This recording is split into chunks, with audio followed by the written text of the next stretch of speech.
Ang atong tubag sa Salmo nagkanayon nga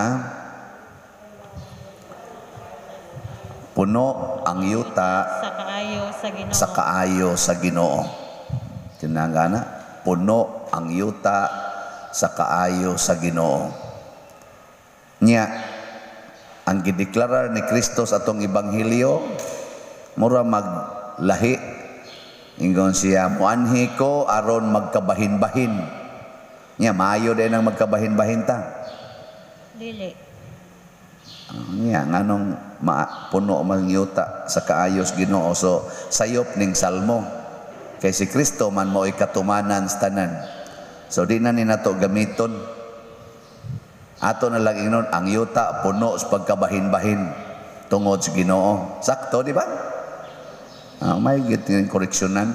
Nabitay ni ingon ako nga kuan na ni nangutanan ako ba sa akong messenger.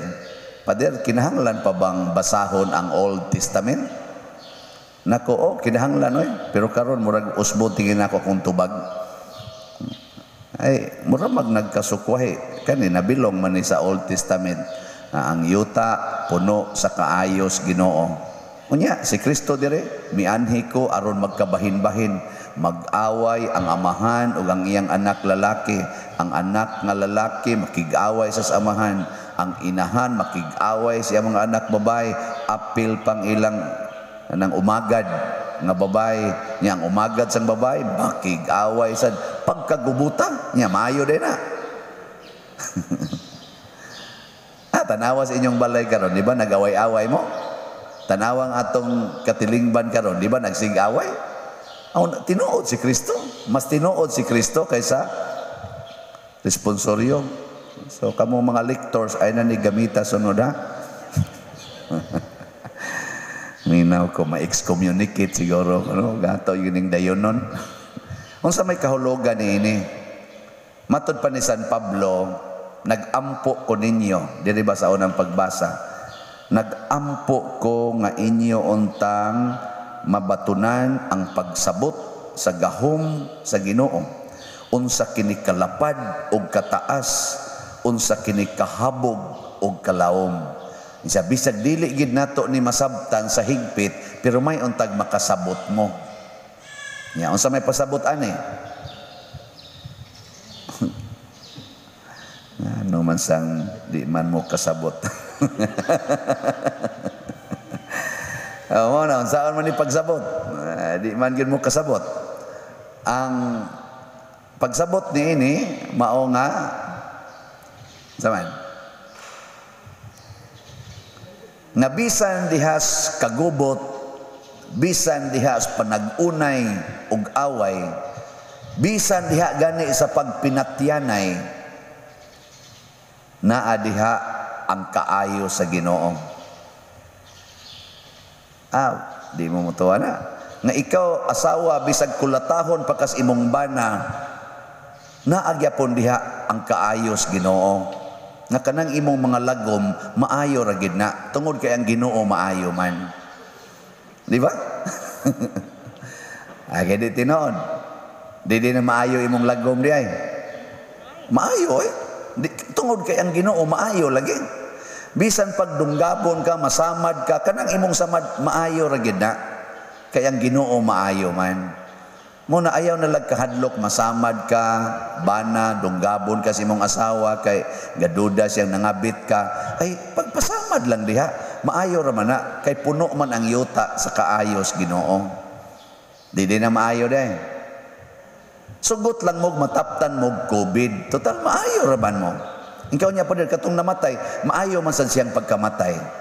Kay, puno lagi ang yuta sa kaayos Ginoo. Di ba? Asawan, sakto, dili. Hantod ng imong naong. Yung kabati mo na siya naong pa rin, maayo rasan nga nabati ng iyang naong. Nga naman, kung nagwapa pa na, basig na prostitute na. Basin og napaangka na kay daghan mang magukod anya karon kay di man kay maignaong sa ilo-iloan las mga buangon Pero gwapa pa na, magisige mo lang, lami abayo, ana. Anya, gukuron man to nila. Buntis da yun. Insa niya pa ka ng gwapa, may rasan nga gwapa na, kaya hasta pari, malingaw. Di ba? Di ba? Naagi rason. Ay rason ba? Mo na siya unang, para nako, di na nato masabtan, pero may na lang ba, makasabot nga maayo gid ang Ginoo. Karon ganing ting COVID, nya lockdown pata, nahuman man nun atong simbahan. Daghan man nun kayong nakadonate din Di maayo ra yung naay COVID. No ginaot ka di na ni muundang. Pero maayos ag muundang ni, di ba? Kay puno lagi sa kaayos Ginoo. Ang tanang butang ba mahitabo ingon si Kristo basta naa gani ko, kuyo gani ko ninyo, why butang nga mahitabo ninyo nga dili maayo. Muna ang yuta puno sa kaayos Ginoo, kay bisan ang bati nga sitwasyon kanang panag-away, kanang linibakay, maayo na kung naa ang Ginoo. Kani di ang torture, kanang torturon ka ba, kanang kulatahon kag maayo, kanang imartir ka. Nada kusog kay ning mga kawan karon, mga batanon karon, di naron usong martyrdom oy. Ana, pero kanang martyrdom, that is the highest good. Para sa mga martyrs o para sa atong doktrina sa simbahan, martyrdom is the highest good. Og daghan kayong nangandoy ana, bisan si Saint Therese of the Child Jesus, si St. Francis of Assisi, nangandoy nga mamartir unta sila. Kay tagaan unta minimo Lord og kaning kahigayunan nga masinati namo ang the highest good nga mao ang martyrdom. Mao bitaw kaning mga martyr, dali kay na sila masantos kaysa kanang mga buutan lang. Kana ba mga santos og kinabuhi samtang buhi pa? Dugay mo na kay sige pa man ang evaluate, sige evaluate, daghan pa kaing milagro nga pangitaon aron lang gid sila masantos. Pero kanang martyr ba? Oy, way milagro hay. Martyr dayon kay nga naman the highest good. Mo na si Kristo ang iyang giagian, martyrdom. Nga naman it is the highest good nga atong ma-experience sa kalibutan. Nya kamo, nakasabot mo na kanang martyrdom mo na the highest good or the greatest evil. Ang sa may inyong nasabtan na, the highest good or the greatest evil? The highest good. Kana, pagpakulatan mo sa inyong bana. Inadong kulataha ko dong kay the highest good niya. Kada tamparos imong bana nga adik, tamparoson kag may kulatahon ka, magsikig ko, thank you Lord, thank you Lord. Salamat yung kayo Lord. Ana. Nindot no. Og anha di makaingon ang mga tao na buang naka.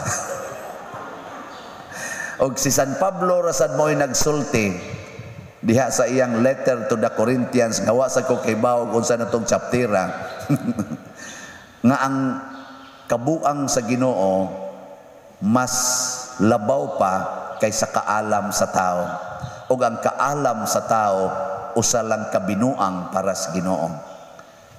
The wisdom of man is foolishness for God, and the foolishness of God is better than the wisdom of man. Di gyud matugkad no? Lapad, laom. Unsa may itong buhaton kay di man gini matugkad. Experience it. Sinatia, di man matugkad. Lami bag tamparuson ka, sulay. Mo nang ingos Kristo, come.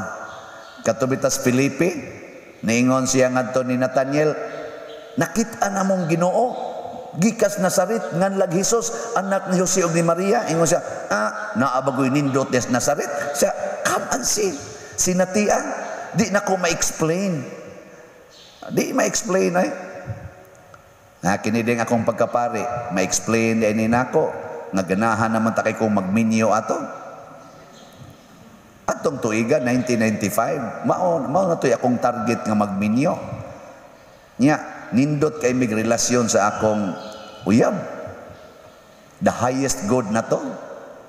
naami simbahan, Diyos nun, buutan, guwapa pag yun. Layo ra kay mo ang mga naong nyo. Ay kamo, guwapa mo, di masa mo buutan. Ato siya naagid tanan. Nya nga no man nga nawa mang akong interes nga makigminyo. Na porti mata na kong hilak nga di man ko ganahan magpari. Nya karon na pari naman Ginoon ko. Karon pa nako natugkad nga ibutang day kong San Vicente Ferrer Parish. Aron ako ibutang niyo dinhi og stained glass. Ginay manindog na.